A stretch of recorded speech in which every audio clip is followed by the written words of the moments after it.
നന്മയ്ക്ക് വേണ്ടി, ജനങ്ങൾക്ക് ഉപകാരം ചെയ്യുന്നതിന് വേണ്ടി, പടച്ചവൻ്റെ പ്രീതി കിട്ടുന്നതിന് വേണ്ടി എന്നുള്ള അജണ്ടയിൽ അധിഷ്ഠിതമായ പ്രൊഫഷൻ എന്ന് പറയുന്നത് മറ്റ് പ്രൊഫഷനേക്കാൾ വ്യത്യസ്തമാണ്. അത്തരത്തിലുള്ള പ്രൊഫഷനിലേക്ക് കുട്ടികളെ കൊണ്ടുവരുന്ന കാര്യത്തിൽ വിജയിക്കാൻ കഴിഞ്ഞുവെന്നുള്ളത് തന്നെയാണ് MSMൻ്റെയും MGMൻ്റെയും എല്ലാം വിജയമായി നമ്മൾ വിലയിരുത്തേണ്ടത്. ആ നിലയിൽ നിങ്ങൾ നടത്തിക്കൊണ്ടിരിക്കുന്ന പ്രവർത്തനങ്ങൾ തീർച്ചയായും ശ്ലാഘനീയമായിട്ടുള്ള ഒരു സംഗതിയാണ്. അതോടൊപ്പം തന്നെ മറ്റൊരു സംഗതി എന്ന് പറഞ്ഞാൽ, ഇവിടെ നമുക്കെല്ലാം അറിയാം, ഒരു കാലത്ത് അന്ധവിശ്വാസങ്ങൾക്കും അനാചാരങ്ങൾക്കുമെതിരായി KNMൻ്റെ നേതൃത്വത്തിൽ നടന്നിട്ടുള്ള പരിശ്രമങ്ങൾ, ആ പരിശ്രമങ്ങൾക്ക് വളരെ വലിയ ഫലപ്രാപ്തി ഉണ്ടായിട്ട് ഇവിടെ സൂചിപ്പിച്ചു അതിനെപ്പറ്റി. പക്ഷേ തൗഹീദിൽ അധിഷ്ഠിതമായ പ്രവർത്തനത്തിൻ്റെ ആവേശം കുറയാൻ ഇടവരുന്നുണ്ടോ എന്നത് പരിശോധിച്ചാൽ ഒട്ടും കുറയാൻ പറ്റില്ല. കാരണം എന്താണെന്ന് വെച്ചാൽ, ഒരു 20-30 കൊല്ലം മുമ്പ് അല്ലെങ്കിൽ KNM രംഗത്ത് വന്നിരുന്ന ആ കാലങ്ങളിലെ ഐക്യപ്രസ്ഥാനമാകട്ടെ, അങ്ങനെ വന്നിട്ടുള്ള വ്യതിയാനങ്ങളാകട്ടെ, ആ കാലത്ത് വിശ്വാസത്തിൽ നിന്ന് ജനങ്ങളെ അകറ്റിക്കൊണ്ടുപോകുന്നതിന് വേണ്ടി അന്നുണ്ടായിരുന്ന കുതന്ത്രങ്ങളോ മന്ത്രങ്ങളോ അല്ല ഇന്നുള്ളത്. അന്നത്തതിനേക്കാൾ വലിയ ചാലഞ്ചാണ് ഇന്നുള്ളത്. അന്നത്തെ സാഹചര്യം എന്ന് പറയുന്നത് ചെറിയ സൗകര്യങ്ങളെ ഉണ്ടായിരുന്നുള്ളൂ. ഇൻഫർമേഷൻ ടെക്നോളജി ഇത്രയും വ്യാപകമായിരുന്നില്ല, പുസ്തകങ്ങളിങ്ങനെ വന്നിരുന്നില്ല, പ്രചരണ സംവിധാനങ്ങളിങ്ങനെ വന്നിരുന്നില്ല. അങ്ങനത്തെ ഒരു കാലഘട്ടത്തിൽ തൗഹീദിൽ നിന്ന് ആളുകളെ വഴിതെറ്റിച്ച് കൊണ്ടുപോകാൻ വേണ്ടിയുള്ള പരിശ്രമങ്ങളെ നേരിടാനുള്ള ആ ചാലഞ്ച് എന്ന് പറയുന്നത് ഇത്രയും ഗൗരവമായിരുന്നില്ല. അങ്ങനെ ആ ഒരു കാലഘട്ടത്തിലെ പ്രത്യേകതകൾ മനസ്സിലാക്കിക്കൊണ്ട് തന്നെ ജനങ്ങളെ അന്ധവിശ്വാസത്തിൽ നിന്നും അനാചാരങ്ങളിൽ നിന്നും വേർതിരിച്ചു കൊണ്ടുവന്ന് ശുദ്ധമായ തൗഹീദിൻ്റെ മാർഗത്തിലേക്ക് അവരെ കൊണ്ടുപോകാൻ വേണ്ടി 3 ദശാബ്ദക്കാലം മുമ്പോ 4 ദശാബ്ദക്കാലം മുമ്പോ കേരളത്തിൽ നടന്നിരുന്ന പരിശ്രമങ്ങൾ, ആ പരിശ്രമങ്ങളെക്കാൾ വലിയ ഭാരിച്ച ഉത്തരവാദിത്വമുള്ള പരിശ്രമങ്ങളാണ് ഇന്ന് നടക്കേണ്ടത്. ഇന്ന് നടക്കുന്നത് എന്താണ്? ഇന്ന് നടക്കുന്നത് പലരും മത്സരിച്ച് വ്യത്യസ്തമായ രൂപത്തിലൂടെ, ഭാവത്തിലൂടെ നല്ല ബുദ്ധിയുള്ള ആളുകളെ കൂടി വഴിതെറ്റിക്കാൻ വേണ്ടിയുള്ള നൂതനമായ പ്രചരണ തന്ത്രങ്ങളിലൂടെ ആളുകളെ വേർതിരിച്ചു കൊണ്ടുപോകലാണ്. അത് ഗൗരവമുള്ള കാര്യമാണ്. പണ്ടത്തേതിനേക്കാളും ആളുകളെ വഴിതെറ്റിക്കാൻ ഇന്ന് സൗകര്യമാണ്. ഇപ്പോൾ ഞാൻ തന്നെ സമീപകാലത്ത് പല ചർച്ചകളും കേട്ടിട്ടുണ്ട്. എന്താണ്? ചില മീറ്റിങ്ങിൻ്റെ തീം എന്താണ്? ആ തീം എന്ന് പറഞ്ഞാൽ ഷിർക്ക് എന്തല്ല ഒരു സബ്ജക്റ്റാണ്. ഷിർക്ക് എന്തല്ല എന്നുള്ളൊരു സബ്ജക്റ്റിൻ്റെ പുറത്ത് എന്തിനാണ് ഒരു ചർച്ച നടത്തുന്നത്? അള്ളാൻ്റെ ദുനിയാവിൽ നമ്മൾ എന്ത് കാര്യം ചെയ്യുകയാണെങ്കിലും ശരി, ഒരു ഉദ്ദേശം വേണം. നിങ്ങൾ കൃഷി ചെയ്യുകയാണെങ്കിലും ശരി, വേറെ സംഗതി ചെയ്യുകയാണെങ്കിലും ശരി, അതിനൊരു ലക്ഷ്യം വേണം. ഷിർക്ക് എന്തല്ല എന്നുള്ളൊരു പ്രമേയം വെച്ചിട്ട് ഒരു ചർച്ച നടത്തുന്നതിൻ്റെ ലോജിക്ക് എന്താണ്? എന്തിനു വേണ്ടിയാണ് അങ്ങനെ ചർച്ച നടത്തുന്നത്? വളരെ വളരെ ഗൗരവമുള്ളൊരു സംഗതിയാണ്. കാരണം ഷിർക്ക് എന്നെ ലളിതവൽക്കരിക്കുക. അങ്ങനെ ചെയ്താൽ ഷിർക്കാവില്ല, ഇങ്ങനെ ചെയ്താൽ ഷിർക്കാവില്ല, ഇന്നതുമാതിരി വിളിച്ചാൽ ഷിർക്കാവില്ല എന്ന് പറഞ്ഞിട്ട് അതിന് ജനങ്ങളുടെ ഇടയിൽ അതിനുള്ള, അതായത് അല്ലാഹു തആല എല്ലാ തെറ്റും പൊറുക്കും, വേണ്ടി വന്നാൽ അല്ലാഹു തആല പൊറുക്കില്ലെന്ന് വ്യക്തമായിട്ട് പറഞ്ഞിട്ടുള്ള, ഖുർആനിൽ ആവർത്തിച്ച് പറഞ്ഞിട്ടുള്ള അള്ളാഹുവിൽ പങ്കു ചേർക്കൽ എന്ന ഗൗരവതരമായൊരു കാര്യത്തെ സംബന്ധിച്ച് ആളുകളെ പേടിപ്പിച്ച് നിർത്തുന്നതിന് പകരം അതിനെ എന്തിനാണ് ലളിതവൽക്കരിക്കുന്നത്? അതിനെ ലളിതവൽക്കരിക്കുന്നതിൻ്റെ ഫലമായി കിട്ടാൻ പോകുന്ന ലാഭം എന്താണ്? നമ്മൾ ഗൗരവമായിട്ട് കാണേണ്ട ഒരു കാര്യമുണ്ട്. അമാനി മൗലവി സാഹിബിൻ്റെ ഖുർആൻ പരിഭാഷയുടെ ഒരു വ്യാഖ്യാനത്തിൽ ഞാൻ ഈയിടെ വായിച്ചൊരു സംഗതി, വലിയ ഷിർക്കിനെ കുറിച്ചല്ല പേടിക്കേണ്ടത്, ചെറിയ ഷിർക്കിനെ കുറിച്ചാണ്.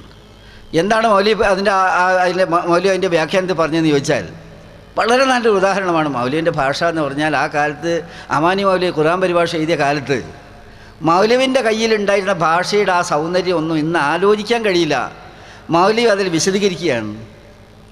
കറുത്ത കൂരിരുട്ടിൽ മിനുസമുള്ള കറുത്ത തറയിലൂടെ എറുമ്പഴഞ്ഞ് വരുന്നത് പോലെ വരുന്ന ഷിർക്കിനെയാണ് പേടിക്കേണ്ടതെന്നാണ്. അങ്ങനെ വലിയ ഷിർക്കിനെ പേടിക്കേണ്ടതെന്നല്ല അർത്ഥം. വേറൊരു പടച്ചവനുണ്ടെന്ന് ആരും പറയില്ല, അള്ളാഹിനെ പോലെ വേറൊരു അള്ളാഹ് ഉണ്ടെന്ന് പറയില്ല. എന്നാൽ നിങ്ങളറിയാതെ കൂരിരുട്ടിലൂടെ കറുത്ത പ്രതലത്തിലൂടെ കടന്നു വരുന്ന എറുമ്പിനെ പോലെ, ഇഴഞ്ഞു നീങ്ങുന്ന എറുമ്പിനെ പോലെ വരുന്ന ഷിർക്കിനെ പേടിക്കണമെന്ന് പറഞ്ഞ് എന്തുകൊണ്ടാണ്? അറിയാതെ നിങ്ങളിൽ വഴുതി വീഴുന്ന ഷിർക്കിൻ്റെ ഗൗരവത്തെക്കുറിച്ച് ജനങ്ങളെ ബോധ്യപ്പെടുത്താൻ വേണ്ടിയാണ്. അങ്ങനെ നിൽക്കുന്ന ഒരു സന്ദർഭത്തിൽ അത്രയും പേടിപ്പിച്ച് നിർത്തേണ്ട ഒരു സംഗതിയിൽ ലളിതവൽക്കരിച്ചുകൊണ്ട് എന്തിനാണ് പാവപ്പെട്ടവരെ വഴിതെറ്റിക്കാൻ ശ്രമിക്കുന്നത്? അപ്പോൾ വലിയ വലിയ മതരംഗത്തുള്ള ആളുകൾ വലിയ വലിയ പ്രസംഗപീഠത്തിൽ നിന്ന് അതൊന്നും സാരമില്ല, അങ്ങനെ വിളിച്ചാൽ ശരിയാ, കുഴപ്പമില്ല, ഇങ്ങനെ പറഞ്ഞാൽ കുഴപ്പമില്ല എന്ന് പറഞ്ഞുകൊണ്ട് മനുഷ്യ മനസ്സുകളിലുണ്ടാകുന്ന ഈ ഷിർക്കിനെക്കുറിച്ചുള്ള പേടിയെ ലളിതവൽക്കരിക്കുന്നതിന് പിന്നിലുണ്ടാകുന്ന തെറ്റായ പ്രവണതയെ തിരിച്ചറിയാൻ കഴിയണമെന്നതാണ് ഈ കാലഘട്ടത്തിലെ ഏറ്റവും വലിയ ചാലഞ്ച്. അതുതന്നെയാണ് പുതിയ തലമുറ ഗൗരവമായി ഏറ്റെടുക്കേണ്ട പ്രശ്നവുമെന്ന് ഞാൻ നിങ്ങളുടെ മുമ്പിൽ സൂചിപ്പിക്കുകയാണ്. ആ നിലയിലുള്ള പ്രവർത്തനം ഒരു ഭാഗത്ത്. മറ്റൊരു ഭാഗത്ത് എന്താണ്? ലോകത്തിലെ ഏറ്റവും ലാഭമുള്ള വ്യവസായം ഭക്തി വ്യവസായമാണ്. ഇൻവെസ്റ്റ്മെൻറ്റ് വേണ്ട, ഇൻവെസ്റ്റ്മെൻറ്റിന് ആവശ്യമില്ലാതെ വമ്പിച്ച തോതിലുള്ള റിട്ടേൺ ഉണ്ടാക്കാവുന്ന മോസ്റ്റ് പ്രോഫിറ്റബിൾ ബിസിനസ് എന്ന് പറയാവുന്ന സംഗതിയാണ് ഭക്തി പ്രസ്ഥാനം എന്ന് പറയുന്നത്. അതിൻ്റെ പേരിൽ എന്തൊക്കെ കാട്ടിക്കൂട്ടുന്നു ഇവിടെ. മതത്തിൻ്റെ വലിയ വലിയ പണ്ഡിതന്മാരാണെന്ന് പറയുന്ന ആളുകൾ അതിൻ്റെ പുറത്ത് ഒരുപാട് വിവാദങ്ങൾ രാജ്യത്ത് ഉണ്ടാക്കിക്കൊണ്ടേയിരിക്കുന്നു. എത്ര ദിനരാത്രങ്ങളാണ് ഇതിനെ സംബന്ധിച്ച ചർച്ചകൾ നമ്മുടെ രാജ്യത്ത് നടക്കുന്നത്? എത്ര എനർജിയാണ് നഷ്ടപ്പെടുത്തുന്നത്? എത്ര പത്രത്തിൻ്റെ കോളങ്ങളാണ് ഈ വിവാദങ്ങൾ പറഞ്ഞുകൊണ്ട് ഇവിടെ ഇതാക്കുന്നത്? പണ്ട് പിന്നെ പുസ്തകങ്ങൾ തന്നെ ഉണ്ടായിരുന്നില്ല മലയാളത്തിൽ മതത്തിൻ്റെ കാര്യങ്ങൾ. എൻ്റെ വാപ്പ മോശമായിരുന്നു. വാപ്പ തിരങ്ങാടി ഇന്ന് അൽമുർഷിദ് വാങ്ങിച്ചുകൊണ്ട് വരണ്ടായിരുന്നു. ഞാൻ അന്ന് അത് കണ്ടതാണ്. കുറച്ചേ ഉണ്ടായിരുന്നുള്ളൂ ഇവിടെ മലയാളം പ്രസിദ്ധീകരണങ്ങൾ. ഇന്ന് ഇഷ്ടം പോലെയുണ്ട്. എല്ലാ സ്ഥലത്തും പെണ്ണുങ്ങൾക്ക് വേറെ, ആണുങ്ങൾക്ക് വേറെ, കുട്ടികൾക്ക് വേറെ, അങ്ങനെ പല തരത്തിലുള്ള സംഗതികളൊന്നും നമ്മുടെ നാട്ടിലുണ്ട്. പക്ഷേ ഇതിലൂടെയൊക്കെ തന്നെ എന്തിനാണ് ഈ എനർജി ഈ വിധത്തിൽ ചെലവഴിക്കുന്നത്? മാത്രമല്ല ഇവിടെ മാജിക് റെമഡീസ് എന്നൊരു സംഗതിയുണ്ട്. എന്താണ്? പെട്ടെന്ന് നിങ്ങൾക്ക് സോക്കേടങ്ങ് മാറും. മാജിക് റെമഡീസിൻ്റെ പരസ്യം കൊടുക്കുന്നതിന് തെറ്റാണ് നിയമപ്രകാരം. നിങ്ങൾക്ക് ഇന്ന ദിവസം ഇന്ന സംഗതി ചെയ്താൽ ഇന്ന മാതിരി ട്രീറ്റ്മെൻറ്റ് ചെയ്താൽ ഇന്ന മാതിരി നിങ്ങൾക്ക് ഉണ്ടാവും. അതുകൊണ്ട് എന്താണ്? അനൗൺസ്മെൻറ്റ് ചെയ്തുകൊണ്ട് അങ്ങാടി കൂടെ നടന്നു പോകുകയാണ്. നിങ്ങൾക്ക് ഇന്ന സംഗതി ഉണ്ടെങ്കിൽ അത് പരിഹരിക്കാൻ, നിങ്ങളുടെ മാറാത്ത രോഗങ്ങൾക്ക് ഉടനെ പരിഹാരം കണ്ടുപിടിക്കാൻ, നിങ്ങളുടെ ഉദ്ദിഷ്ട സംഗതികൾ പാലിക്കാൻ, ഇതിനു വേണ്ടി ഇന്ന സംഗതി നടക്കുന്നു, ഇന്ന കർമ്മങ്ങൾ നടക്കുന്നു, അവിടെ വന്ന് കാര്യസാധ്യം നടത്തുക. എത്ര തെറ്റാണ്! കേരളത്തിലെ വളരെ പുരോഗമനവാദികളെന്ന് വിശേഷിപ്പിക്കാവുന്ന ചില ചങ്ങാതിമാരെ നടത്തുന്ന ഒരു വാരികയുണ്ട്. അതിലൊരു പരസ്യമുണ്ട് ഒരു ചങ്ങാതിൻ്റെ. എന്താണെന്ന് വെച്ചാൽ ഒരു മോതിരം, ഈ മോതിരം കയ്യിൽ വെച്ചാൽ സകല കാര്യങ്ങളും സാധിക്കുമെന്നാണ്. മാത്രമല്ല സമയനിഷ്ഠ പാലിക്കാൻ ജ്യോതിഷൻ വിമാനത്തിൽ സഞ്ചരിക്കുന്നുവെന്ന് ഒരു അടിക്കുറിപ്പുമുണ്ട്. എന്നാൽ പിന്നെ ഈ ജ്യോതിഷ വിദ്വാന് ഈ കാര്യം നടക്കുമെങ്കിൽ അവൻ്റെ മോതിരം അവനെ തന്നെ ഒന്ന് തിരിച്ച് ഉപയോഗിച്ചുകൂടെ എന്നുള്ള ചോദ്യം യുക്തിഭദ്രമല്ല. അവർക്ക് കഥയിൽ ചോദ്യമില്ലെന്നാണ്. അങ്ങനെ എന്തിനാണ് ഈ പരസ്യം കൊടുക്കുന്നത്? ഈ പരസ്യങ്ങൾ കൊടുത്ത് ഉദ്ദിഷ്ട കാര്യം സാധിക്കാൻ നിങ്ങളുടെ ചെരുപ്പിൻ്റെ വാററ്റാൽ പോലും നിങ്ങൾ അള്ളാഹുവിനോട് ദുആ ചെയ്താൽ മതി. അള്ളാഹു നിങ്ങളുടെ അടുത്തുണ്ട്, അള്ളാഹു ദയാലുവാണ്, നിങ്ങൾ ചോദിച്ചോളി ഞാൻ ഉത്തരം കൊടുക്കുമെന്ന് പറഞ്ഞ അള്ളാഹുവിൻ്റെ വാക്കിനെ ലംഘിച്ചുകൊണ്ട് ചോദിക്കാൻ മറ്റാരുടെ അടുത്തേക്കും പോകുന്ന വിധത്തിലുള്ള പരസ്യങ്ങൾ കൊടുത്ത് ആളുകളെ വഴിതെറ്റിക്കുന്ന ഭക്തി പ്രസ്ഥാനം ഭക്തി വ്യവസായം കൊടുമ്പിരി കൊണ്ടുകൊണ്ടിരിക്കുന്ന കാലഘട്ടത്തിലാണ് തൗഹീദിൻ്റെ സന്ദേശവുമായി പുതിയ പ്രവർത്തകന്മാർ കാർമേഘങ്ങൾക്കിടയിലെ രജതരേഖ പോലെ ഈ കാലത്ത് ഉയർത്തെഴുന്നേൽക്കേണ്ടത്. അതിൻ്റെ ദൗത്യം കൂടി നിങ്ങൾ നിർവഹിക്കുന്നു എന്നുള്ളത് തീർച്ചയായും എല്ലാവരും ചെയ്യേണ്ട കാര്യമാണ്. അതിൻ്റെ മുൻപന്തിയിൽ നിന്നുകൊണ്ട് നിങ്ങൾ പ്രവർത്തിക്കുന്നുവെന്നതും ഏറ്റവും സന്തോഷകരമായ കാര്യമാണ്. ഏതായിരുന്നാലും ശരി, നല്ല നെയ്യത്തോടുകൂടി ഇറങ്ങി പുറപ്പെട്ടിരിക്കുന്ന ഇത്തരം പ്രവർത്തനങ്ങൾക്ക് അള്ളാഹു തആല പ്രതിഫലം നൽകും. തടസ്സങ്ങളൊക്കെ പലതും ഉണ്ടാകും, അതൊന്നും പേടിക്കേണ്ട കാര്യമില്ല. തടസ്സങ്ങൾ അള്ളാഹു സുബ്ഹാനഹു വ തആല എല്ലാ തടസ്സങ്ങളെയും പടച്ചോൻ നീക്കിയിട്ടുണ്ട്. നല്ല കാര്യമായിട്ട് ഇറങ്ങി പുറപ്പെടുന്ന സമയത്ത് കുറച്ച് തടസ്സങ്ങളോ പ്രശ്നങ്ങളോ ഒന്നും ഉണ്ടെങ്കിൽ ബേജാറാവേണ്ട കാര്യമൊന്നുമില്ല. പടച്ചോൻ വലിയവനാണ്. കഅബ പിടിക്കാൻ വന്ന അബ്രഹത്തിനെയും സൈന്യത്തെയും അള്ളാഹു തആല പരാജയപ്പെടുത്തി എങ്ങനെയെന്നറിയോ? ബോംബിട്ടിട്ടൊന്നുമല്ല, ചെറിയ കാടപ്പക്ഷിയുടെ ചുണ്ടിലൊതുങ്ങുന്ന ചെറിയ കല്ലുകൾ കൊണ്ടാണ്.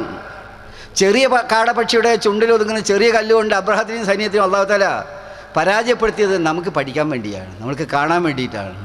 അപ്പോൾ എതിർപ്പുണ്ടാവാം, പ്രശ്നങ്ങളുണ്ടാകാം. സത്യദീനിൻ്റെ സന്ദേശവുമായിട്ട് മുന്നോട്ട് പോകുന്ന സമയത്ത് ഇതൊക്കെ ഉണ്ടാകുക സ്വാഭാവികമാണ്. അതൊന്നും കാര്യമാക്കേണ്ട കാര്യം അള്ളാഹു തആല തട്ടി നീക്കിക്കൊള്ളും. അത്തരം പ്രശ്നങ്ങൾ പഠിച്ചവൻ പരിഹരിച്ചു കൊള്ളും. നമ്മൾ നിയ്യത്തോടു കൂടി അള്ളാഹിനോട് ദുആ ചെയ്തിട്ട് നല്ല കാര്യങ്ങളുമായിട്ട് മുന്നോട്ട് പോയാൽ പഠിച്ചവൻ നല്ല ഫലങ്ങൾ നമുക്ക് നൽകും. അത് തന്നെയാണ് ഈ സമ്മേളനത്തിൻ്റെ സന്ദേശം എന്നുള്ള നിലയിൽ എനിക്ക് നിങ്ങളോട് പറയുവാനുള്ളത്. ഏതായിരുന്നാലും ശരി, നല്ല മാതൃകാപരമായ പ്രവർത്തനം നടത്തിക്കൊണ്ടിരിക്കുന്ന MSFൻ്റെയും MGMൻ്റെയും പ്രവർത്തകന്മാരെയും എല്ലാറ്റിലുപരി നല്ല നേതൃത്വത്തിന് കീഴിൽ ഭംഗിയായി പടിപടിയായി കാര്യങ്ങൾ ഉയർത്തിക്കൊണ്ടുവരുന്ന ഈ സ്ഥാപനത്തെയും എല്ലാം തന്നെ ഹൃദയംഗമായി അഭിനന്ദിച്ചുകൊണ്ട് വൈകിയാണെങ്കിൽ പോലും ഇതിൻ്റെ ഔപചാരികമായ ഉദ്ഘാടനം നിർവഹിച്ചതായി പ്രഖ്യാപിച്ചുകൊണ്ട് എൻ്റെ വാക്കുകൾ അവസാനിപ്പിക്കുന്നു. അസ്സലാമു അലൈക്കും വാഹിർ ദഅവാന അൽഹംദുലില്ലാഹി റബ്ബിൽ ആലമീൻ.